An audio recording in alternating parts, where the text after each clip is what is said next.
Man City losing 3-4 and Arsenal taking all three. A absolutely chaotic 7-goal thriller up in Manchester.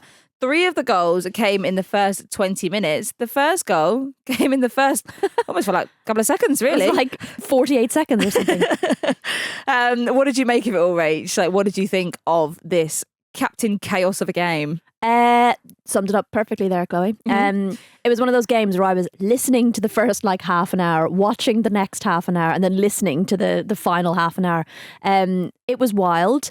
It felt like, obviously, Arsenal clearly started very well, started on the front foot, looked very dangerous, got the early 2 goals, like 2 goals within 10 minutes. Do you think that first goal feels like a little bit of a carbon copy of things that we've seen with Man City and playing out from the back? I had to look at this to see whether it was Alexandri or Chiara Keating. It was Alexandri. I do think there's still something about that Chiara Keating pass, though. I don't think completely absolves her responsibility. You normally like totally support the goalkeeper in these situations. I just think when you look at the weight of the pass and you look where Caldente is in relation to her, you've got to get that absolutely spot on. And I think the way she plays it out, it almost feels like Alexandria has got to take that initial touch, which takes her into danger. You should almost be playing that ball wider out so that it takes her away from where Caldente is. So I disagree. Slightly. I think Alexandria had enough time and space to take that ball out to her right. She did have a lot of time and space. She could have turned her body and taken the ball out to the right. She had loads of space out there, and instead she decided to keep it into her left foot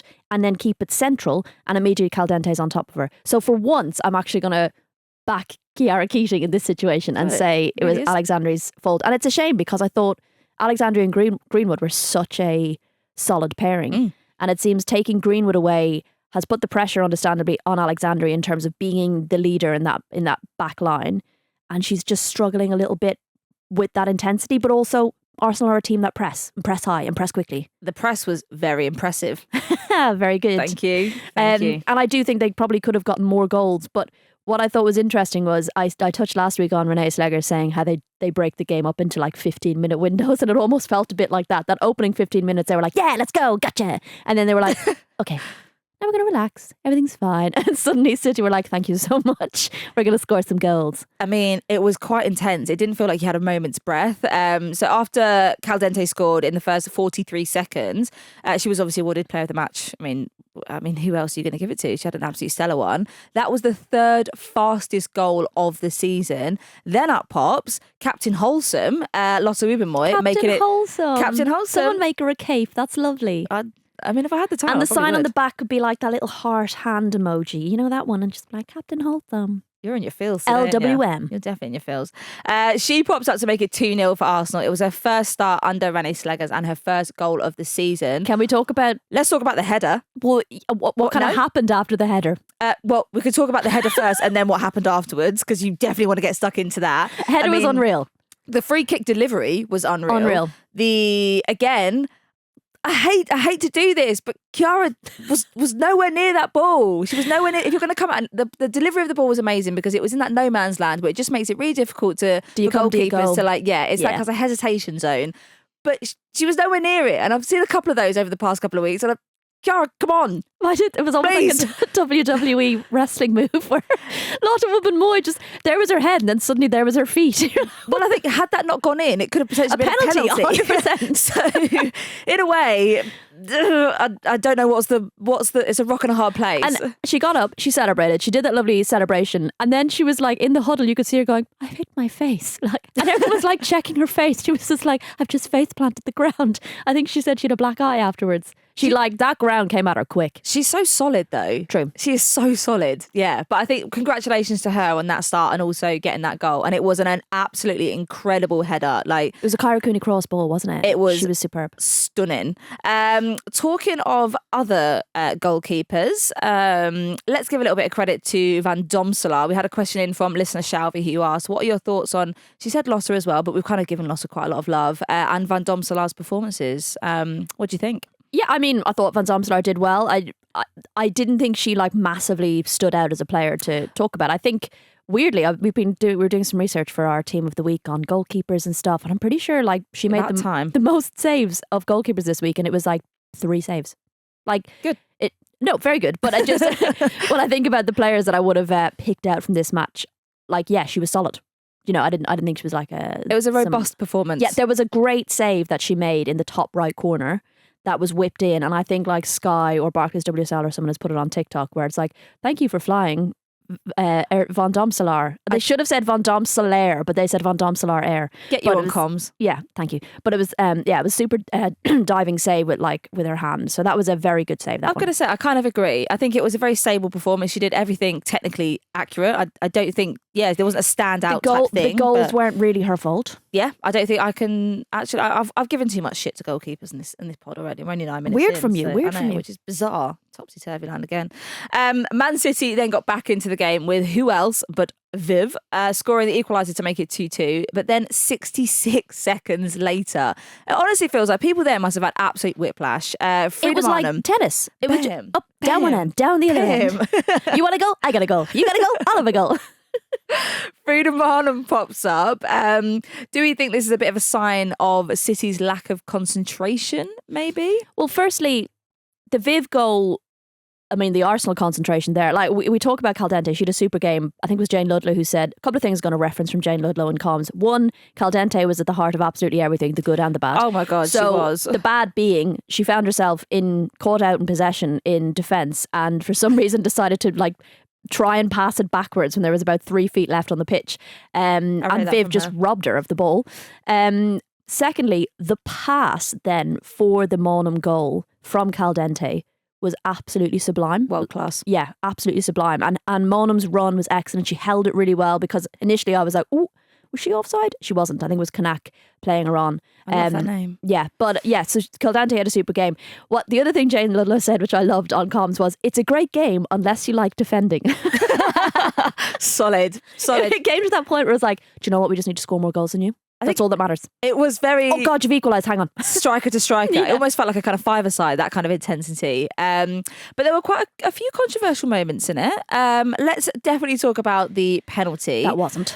Man City behave. Man City were awarded a penalty after Steph Catley was judged to have brought down Firmino in the box. But it looked outside, looked in inverted commas. Go on then, give me your thought. You're staring at me with the intensity of a... I don't even know. Go on. Tell me. Two things. Go on. It was outside the box. Really factually outside the box. Obviously outside the box. And this is what annoys me when you're listening to commentary and they're like, oh, what's that? Oh, is that outside? I think it's hard for comms though when you've got to react in the moment. Sure, and but this was when they're looking at the replay and they're going, when you look at the replay, I'm like, yes, it's blatantly, clearly outside the box. Secondly, wasn't a foul. Anywhere else in the pitch, that's not a foul.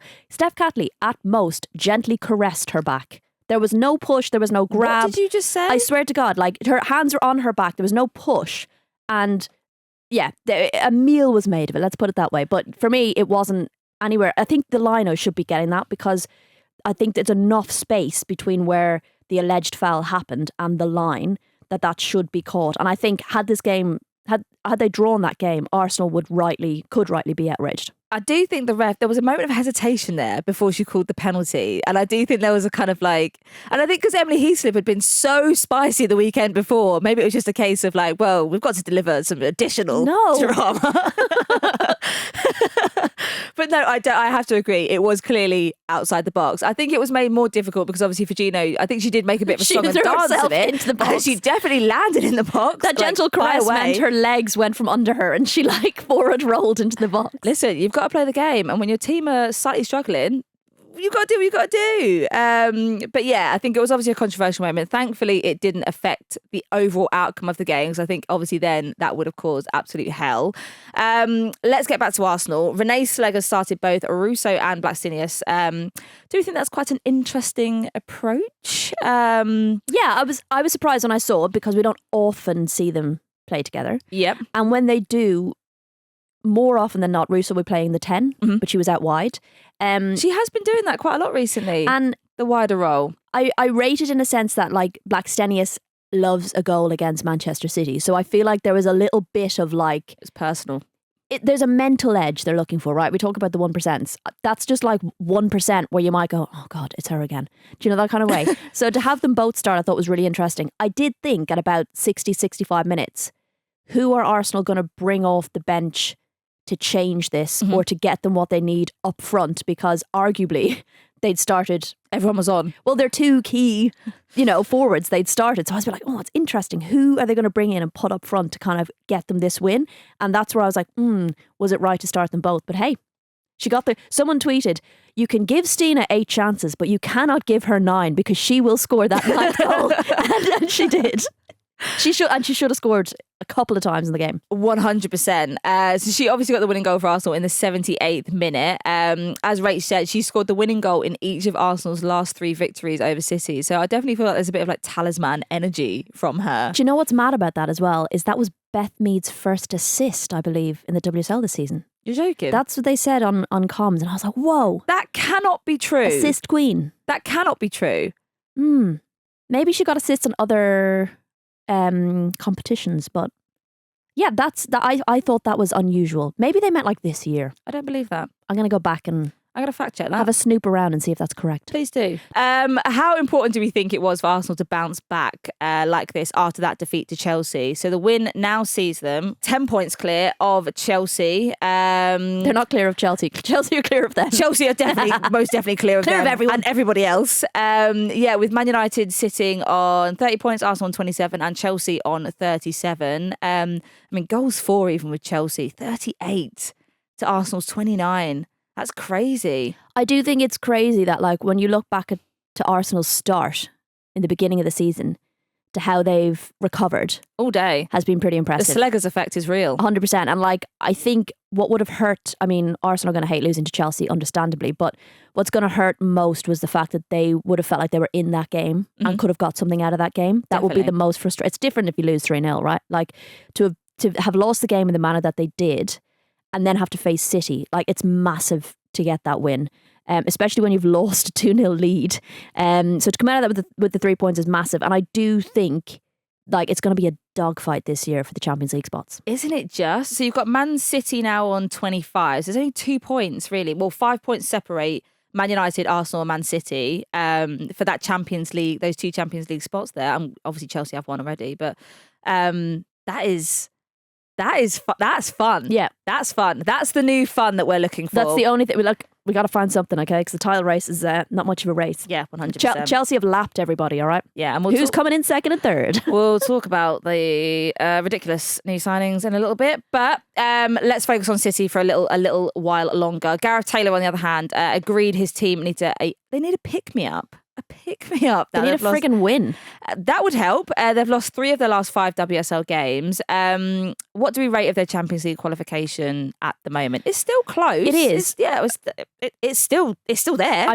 Title race is gone, I think, but I do think Champions League is still close. And like I said, I think it will be a dogfight, and I think we'll see teams leapfrogging each other and dropping below and coming into 4th and back up to 3rd and into 2nd, and that's exciting. But it is probably not a race they thought they would be in. I think they probably thought they'd be in a title race. Yeah, for sure. Not a third race.